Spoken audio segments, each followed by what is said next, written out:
I'm Sigourney Cantelo and welcome to Beautiful Inside. I've been a beauty and health journalist reporting on how to be beautiful on the outside for 22 years. Now I want to explore inner beauty as well. I've been influenced to make this shift by my own mental health journey, and it's prompted me to look for people like me who are willing to share their story.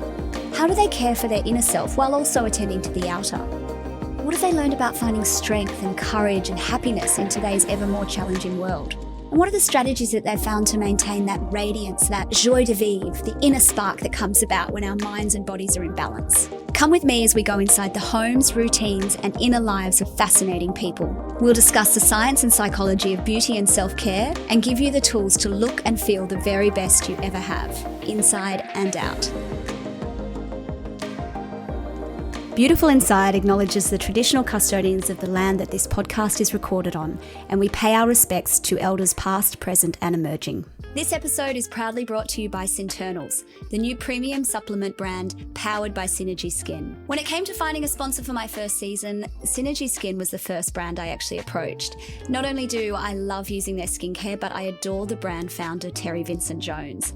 We've been friends for years and I've co-hosted many of their events, including their latest debut, Internals. Terry, who is a cosmetic chemist and an author, she wrote the incredible book Skinformation, is just a wealth of knowledge, and she's my oracle when it comes to all things longevity and inner health. In fact, every time I see her, I whip out my notebook and take notes on everything she's taking, from supplements, her diet, and her exercise. She looks absolutely incredible, but she also is a shining example of how inner beauty radiates from someone.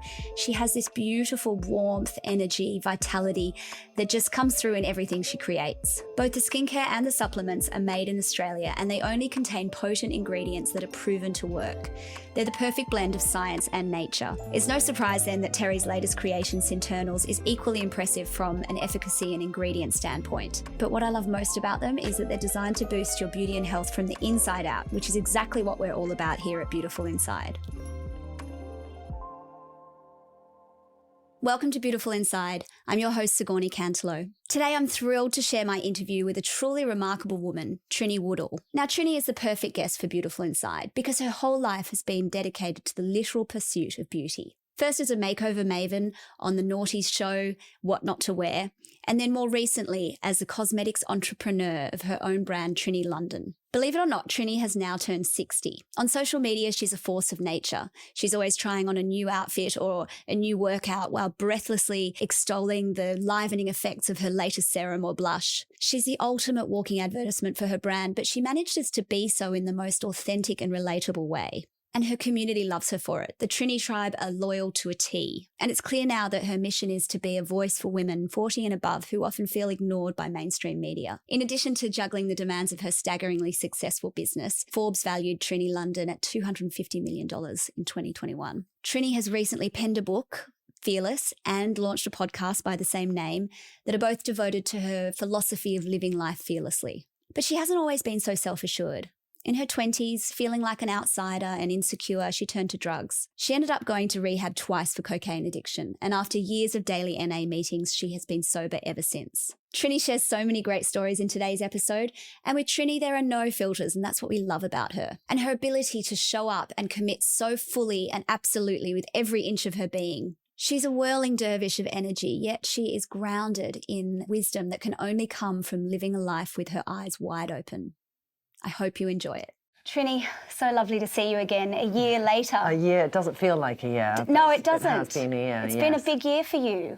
We've done a lot this year. You Yeah, have. And you're here to celebrate the launch of microneedling. Yes. And your new podcast and your book. Yes. Fantastic. I love the podcast, and I've started reading the book, and it's such a wonderful guide. Oh, here we are. We have a copy here. Yeah, we have a copy here. Let's have a look. Copy here. There we are. Gorgeous. Yeah. It's such a wonderful guide to everything. You've covered style, beauty, and life. Yes. And that's so fabulous. And I think, what I love about it is that you really, your mission seems to be obviously confidence on the outside, but also beauty on the inside, which is a topic that's very close to me as well. We've got Beauticate, my website turns 10 next year, and we're launching this podcast, Beautiful Inside. Yeah. And it's all about the psychology of why we beautify. So I'm really looking forward to sort of going back a little bit in time with you and looking at sort of your story and how your mastery of style and beauty has evolved. So you haven't spoken that much about your childhood. you were the youngest of three. You had three half siblings. Is that right? Yeah. You know, you went to boarding school quite young. What was that like? That was, in the day, the norm, you know, in terms of the family I grew up with, and my parents travelled a lot, so they felt maybe it was better that we were at boarding school. I didn't love it, and I have a sister, she's 4 years older than me, and she was there, and I always felt slightly in her footsteps. She was very naughty, and she was sort of hated by the teachers and loved by the students, so I always felt that there was a reputation to, you know, like, the teachers would feel that I would always be like my sister. They would say, Susan, like this, you know, call me by her name. And all of the kids thought I would be as funny and as brilliant as my sister was. So I just felt it was challenging those years. But the one thing I enjoyed is I lived abroad, so I always had different things from my English friends. So I had, when it came out, different makeup and different clothes, and so I would do makeovers. So I would maybe not go home every weekend, but I would do makeovers at the school, and I loved making girls over. It was one of my favourite things, and it was the first time I got that sort of sense of it's like a drug when you can change how somebody feels about themselves. It's a very exciting thing to do. And it started there. What did that look like for schoolgirls? Were you, was it just makeup, or were you doing things like plucking eyebrows and things? No, I was piercing girls' ears I used car freeze. What's it called? That thing that you defrost, you go shh, and it, whatever. And then I'd just get a safety pin, which I'd sterilised. So there were some people who, you know, a few years later would say, Trinny, you know, there's one earring here and one earring there. And I thought, that's me. So I did do things like that, and never scared of trying something new. So there was a bit more than beauty. Tell us about the cutting off the plait incident. Oh, that was very much younger than that. That was even before I went to boarding school, but that was just literally a sort of disagreement with a girl who liked a boy that I liked, not in any sexual way, because I was five or something. Yeah. But she had these plaits, and I just didn't think, and it was a needlework, and I just chopped off, I think I chopped off one of her plaits actually, so obviously she had to have short hair. And then I went home, and my dad was there with a guy called Frank Lauder, and he co-wrote the St. Trinians books. And he said, you're just like these girls. And from that moment, I was called Trinny, and because I'm Chris and Sarah Jane. Yes, that's right. That's such a great story. So you were already changing people's look that young. Yes. I mean, it wasn't with that intention, I'm sure. But no, not with that intention at all. And then the entrepreneurial spirit started early as well. Yeah. You had a business in bows. I had my first business. I'm trying to think, because I remember something the other day when I was doing some talk with somebody. I definitely had, oh yes, I know. Before I had Bows Unlimited, or at the same time, or no, let me think, what year? I think all in the same period of 2 years. I had a shirt ironing company. What? And we used to take shirts from our friends. Maybe I was 18 at that stage. And Bows Unlimited maybe was when I was 17. So Bows Unlimited was the whole fad then of Princess Diana, and she had these big hair bows. So I go to Portobello Market, get these little jewels. Then I had this fabric I'd buy in Berwick Street. And then I had these lovely ladies in Brixton who were sewers, and they would sew these bows, and then we'd attach them. We'd sell them. We sold them like in Harvey Nichols. There was this store in Dover Street called Scott Crowland, which was this sort of cultish store. And then I even came to New York, and I walked down the streets with my mum trying to sell them. But then my friend went to art school, so that ended. But then I did do this other shirt pressing business, and I remember I went through so many bottles of starch because it was really challenging when you put them on the dryer. You shrunk them a bit already, and then they were too dry to press. So if you use starch, it makes everything so easy to iron. But they were like stiff black tie shirts, you know, like this. And also I had all the wrong. We used to deliver back the wrong shirts to them, but luckily all these boys knew each other. So they say, "Do you have my Thomas Pink? Do you have my Harvey and Hudson?" So those were all things that started with a great passion, but never completed. And there's a huge difference, I think, when you are on the journey of an entrepreneur, of when is that thing that you start to do where you know this is it, as opposed to this is just something I'm going to try and then I'll get bored of. There's a big difference. I see. Well, you've obviously discovered that later in life when you found your passion for making over. Now, what were your earliest memories around beauty and grooming? Very easy, because I remember this well, because I had very bad acne when I was 13. So I remember picking my spots at boarding school. I remember using witch hazel. My mum said Pond's cream or witch hazel. That was like go to Boots or go to M&S. no, but they didn't have Pond's cream. I think it was something like that, but it was nothing in it. And then a girl who lived in America brought Noxema, which is a shaving pomade from America, but it's slightly medicated. And it was like, I used it as a medicated wash. I thought it's got this kind of medicated bit. And I remember Noxema, it came in this blue tube with green writing, still made today. But it didn't really do anything. And then I went to stay with my godmother in New York, and all my pocket money I spent on Clinique because I went to this department store, which is no longer there, called What Lord age and would Taylor. this have been? 15. 15. And I saw Clinique first, the 3-step, and it had this thing you moved, and it seemed so amazing compared to anything that I'd seen in England. The fact that it sort of said it sort of diagnosed you at the beauty counter, and that concept was brilliant. So I bought that soap in the green thing and the paint stripper toner number 4 and dramatically different moisturizer lotion, way too rich for my skin. But it was the idea of a routine. And then from that time, I saved money or earned money, and what I spent it on before anything else was skincare. And I tried literally every single brand for 30 years before I started Trinny London. Right. I was going to ask you when this sort of passion and dedication to self-care began. So it was that early at 15? I think it begins with acne. When you are an acne sufferer, you are so much more concerned. Whereas Susanna, who was my partner in work when I did TV, had always had incredible skin. So she would go to bed with her makeup on, everything, wake up next morning and, having breakfast with her. And I'd done my 20-minute routine and she was like, looked amazing. But then at 50, she woke up and she called me one day and she went, what the fuck happened to my skin? Because when you have had your skin look after you for years, at some stage, you have to begin to look after your skin. And for some people, that's a later journey than others because they've never had a skin issue. So somebody who might have had acne or rosacea or dermatitis or something has made them focus on their skin before.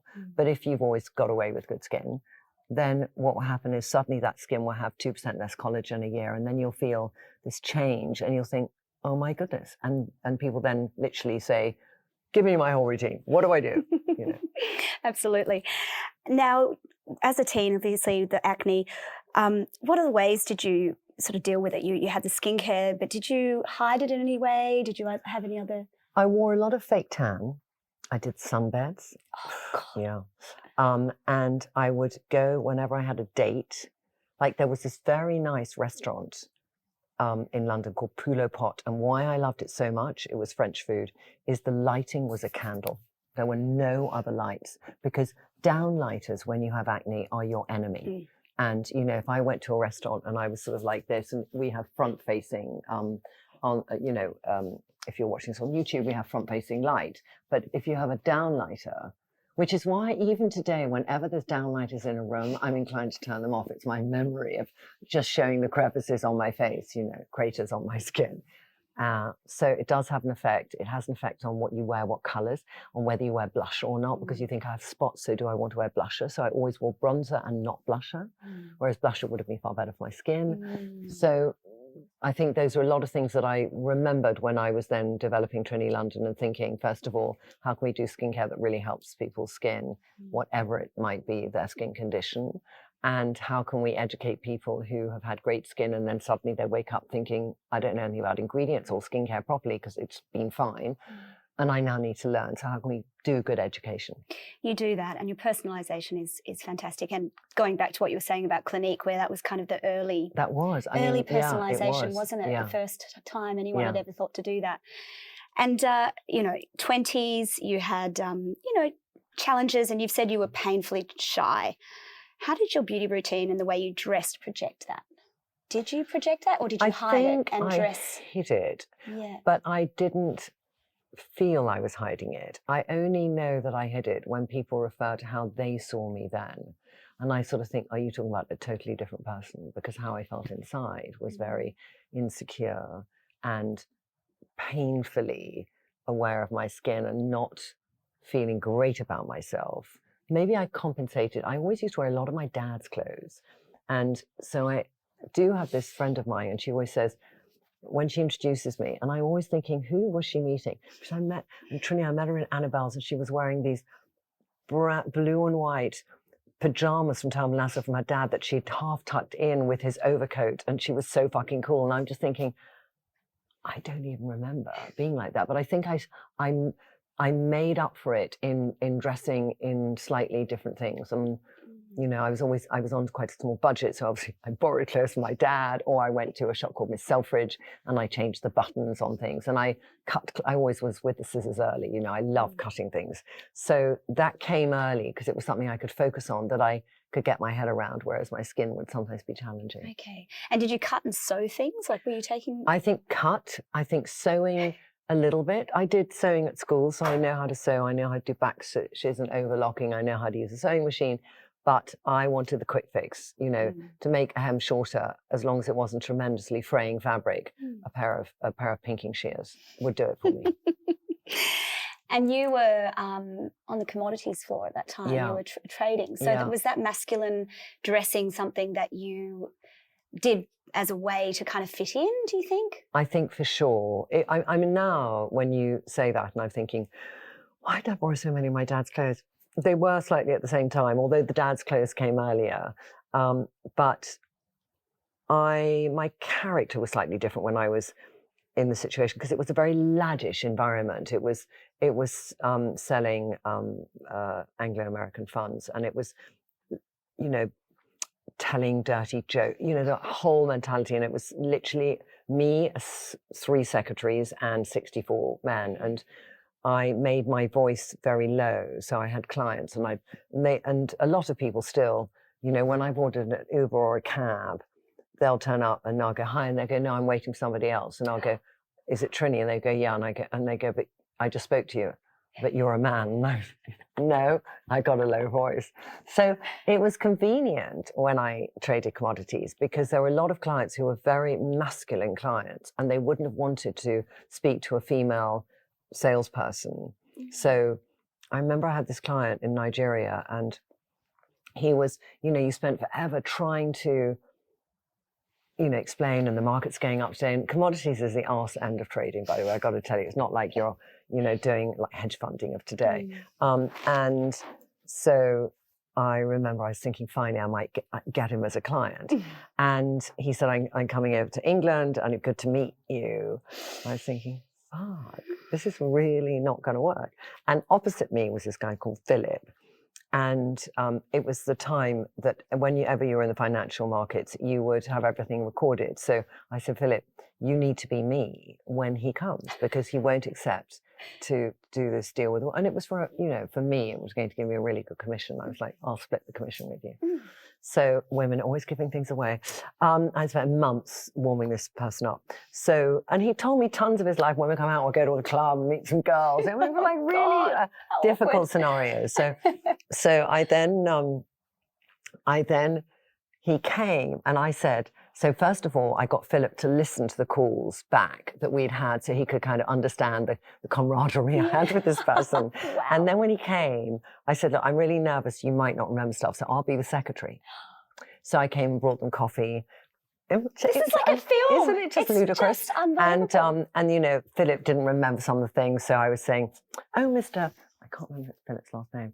I better not say it anyway, in case it ever hear. But, you know, oh, I think that was the email from, well, no, it wasn't emails then, but I think that was a conversation you had, whatever, when you discussed X. And he went, oh, yes, of course. Such a brainwave of you to do that. You got yourself out of a tight spot. He invested. Did he? Yeah, and you got your commission? Invest. Yeah, I did. What did you spend it on? I think Probably. I bought my first nice handbag, actually. Yeah. Do you remember what that was? I don't remember. I mean, usually I really mark these moments with things. If I think back, I'm trying to think what the fuck, because it was the first good handbag. I mean, I got to tell you, it was something like a Russell and Bromley handbag. Oh, yeah, beautiful. Yeah, because they would always say, do you want the matching bag with the shoes? Oh, God. They literally did that. And I think it was a Russell and Bromley handbag. It doesn't sound very brown glamorous leather today. Or something? Because it wasn't then about labels. Yeah, right. You know? It was the pre bag. Yeah, we can't imagine life pre-labels, but there was a life where, you know, Karl Lagerfeld hadn't taken over Chanel. He didn't take it over till like 82 or something. And this was maybe 80. this was maybe 82, 83. But like that whole thing wasn't there yet. It was just that polished dressing, that kind of classic. 80s power 80s shoulders. power shoulders. I love it.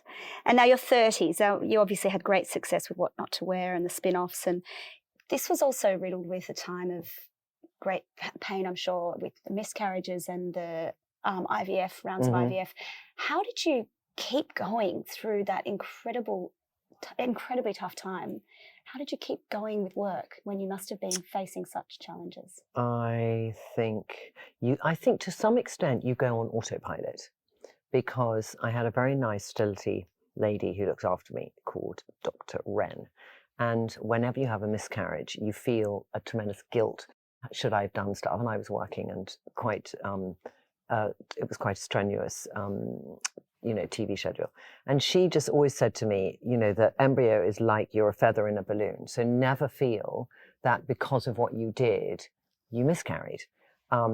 Because that's the first thing you feel as a woman when you miscarry. And I had a few miscarriages, and some were a little bit quite late. So the third one I had, you go and see a specialist, and he was, and then you do all these tests. So then I found out why, which just kind of helps you when you know why. It really helps. So some people, it can be the different chromosomes and they don't match, and then you do IVF and that sorts itself. You can sort that out sometimes. But I had a very thin womb lining, so the embryo couldn't attach. So then when I was doing IVF, and I did this round of IVF, and then I took every day this steroid injection, which I hated. I remember I hated taking because it was, it stung a lot when you did it. But I kind of thought, you had to do it yourself? Yeah, I did it myself. But by this stage, I'd done 9 IVFs. I was going all left, going all left, like that. You just get very used to. I remember the first time I did IVF, and Johnny would like, "Are you ready?" And my husband had been a medic before, and so he sat me down and we did it, and it was like this whole ritual. And like round 9, I was like a pin cushion, a pin bloody cushion. So no, the injection didn't matter. But after doing it for 2 months, I sort of just thought, I don't know what's going in this, and I just feel it's going to be or it's not going to be. So I stopped doing it. But I was already 3 months over. But I had lost some. I'd lost one before at 17, 18 weeks. So I was very, after that period, I think I just said, look, I'm just going to stop this and hope it's going to be okay. And it did. It did. And it was. And now there she is. How wonderful. Yeah. You got your bubba. Yeah, I got my bubba. That's amazing. What was the most challenging time from a confidence perspective that you can remember? And how did you pull yourself out of that? Probably in my teens and my 20s, more than any other decade, I think. And I always wonder when I look at Lyla, why she has self-esteem, Lyla. Sometimes I think there's a big difference too between sort of self-belief and self-worth. So self-belief is totally generated by you, but self-worth can be triggered badly by other people. So you can lose your self-worth. I think it's like the difference between guilt and shame. Right. Shame is inward, what we do to ourselves. Guilt is what somebody else makes us feel. So I think there's a similarity. So I did put myself down a bit, but I also allowed, a few people in my life earlier on who weren't the best people to have in one's life influence how I felt about myself. And in your teens? More like when I was 20, 22, I had a relationship where I did have that person really just, when you live your life through how somebody feels about you, and we all have had at some stage a relationship like that, and that can kind of dent your self-worth a bit. Absolutely. And then just having acne, that was me to myself of just feeling, waking up. It's like you do all these potions and lotions at night, and you wake up the next day and those 8 spots are still there.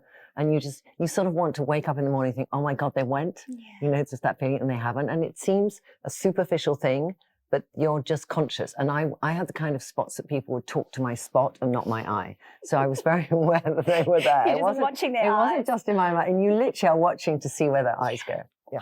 Yeah. At what age did it clear up, and how? It cleared up. I did every single routine and wasn't using the right products. Then I did tetracycline, then I did minicin, which is another one you could do. I did Dianet, the pill, and then I did Aractane, and I did it for 3 months. What was it called? Aractane. Roaccutane. Yeah. Which I did for 3 months on the National Health, and they only gave you 30 milligrams a day, and then it came back, and then I paid for it myself. And I remember even then, it was half my salary. Wow. I earned £1,200 a month, and it was £600 a month. God. And I lived at home, but I remember I would have paid all my salary and just like, you know, I mean, if I hadn't lived at home, I couldn't have done it.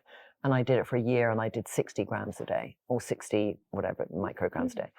And it cleared up. Wow. Yeah. And do you advise people now, if they've got serious acne, to use Roaccutane? No, I don't think everyone needs to. And I think it's a quick fix for some people. I think some people whose skin is not that bad go straight to it.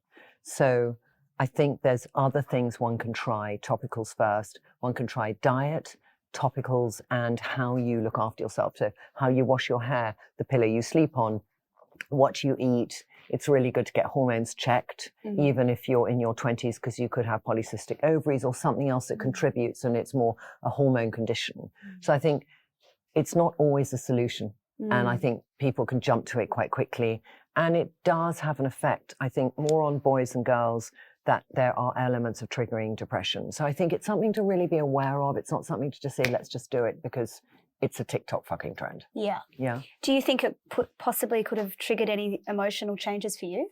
I don't think so, because you balance out the difference between actually how debilitating and emotionally low you feel around the acne versus how much better you feel that your skin's getting better. So I didn't feel there was that effect. How has your perception of beauty and self-image evolved over the years? And can you remember any significant turning points? I think when you realize you don't have to wear such a heavy base. So I would always wear a very heavy base to cover up bad skin. And then my skin got better, and I still wore that heavy base. And then I woke up one morning and I thought, I don't need to wear literally a centimetre of base. And I see a lot of other women where I think, I bet you at one stage had a skin condition you wanted to cover, but if we took all that off, we'd find great skin. Yeah. So I think we can get into a habit of something when it's the thing that saved us, and just hold on to it a bit longer than we need to.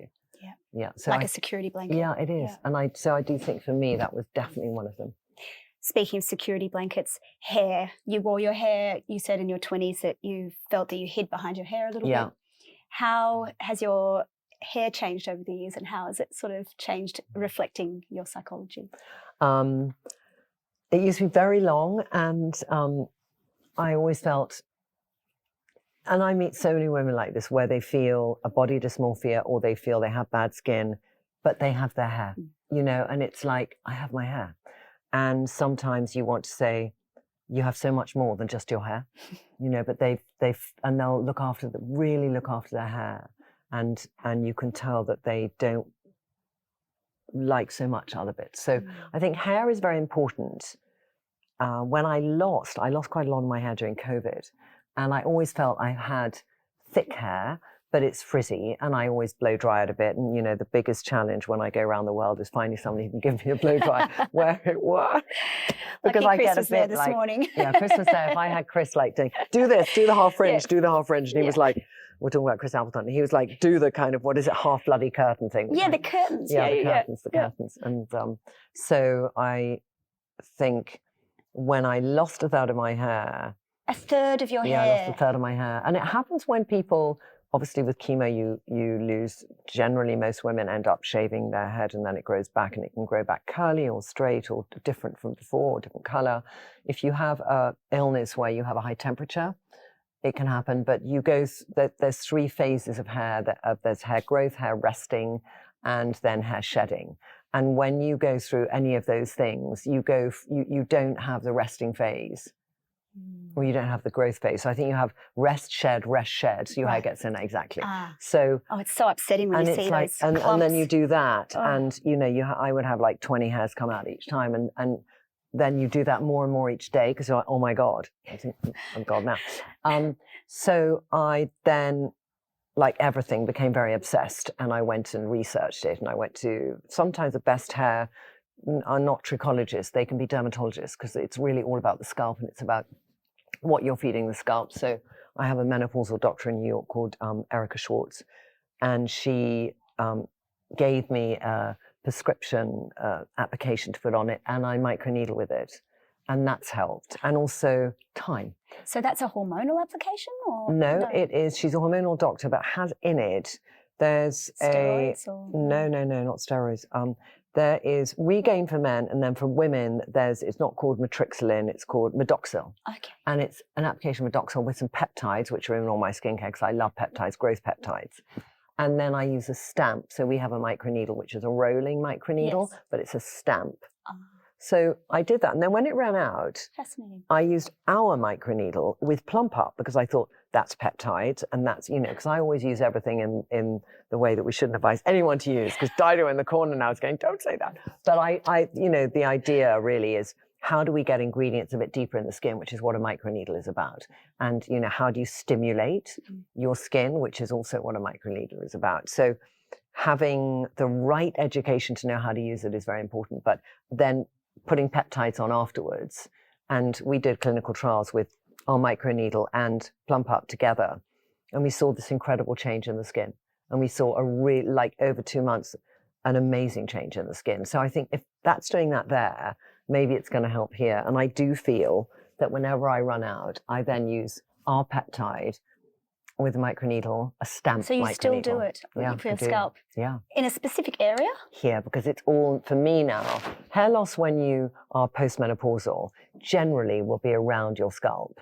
If it's another kind of hair loss, then it might be all over your hair. So alopecia is a different thing again. Yeah. Have you ever faced criticism or judgment regarding your looks or your choices? And how do you handle those? Always, because everyone has a right to say, I love it or I don't love it. And that's what the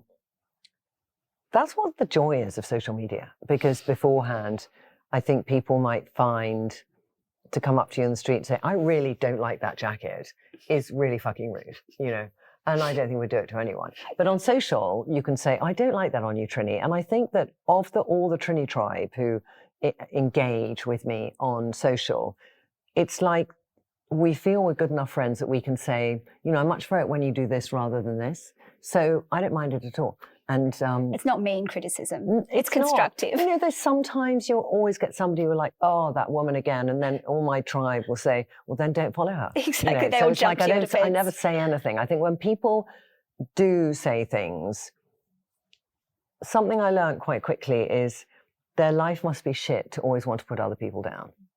And if you are continuously going around social doing that, I kind of want to say, look inside and what's going on with you. Are you okay? Because it's not going to make you feel good. Absolutely. You turn 60 in February next year. So you show no signs of slowing down. What do you want your legacy to be? What do you really want to stand for? Ask me that when I'm 90, because it's a question you ask me way too fucking early. Okay. Yeah. You've got lot more to do. Yeah, a lot more to do. Absolutely. Well, thank you, Trinny. I love talking to you. I could talk to you all day. Okay, thank you for having me on. Thank you. Thank you for joining me on this episode of Beautiful Inside. If you enjoyed this, the best thing you can do is share it with a friend, leave a review or give us a rating.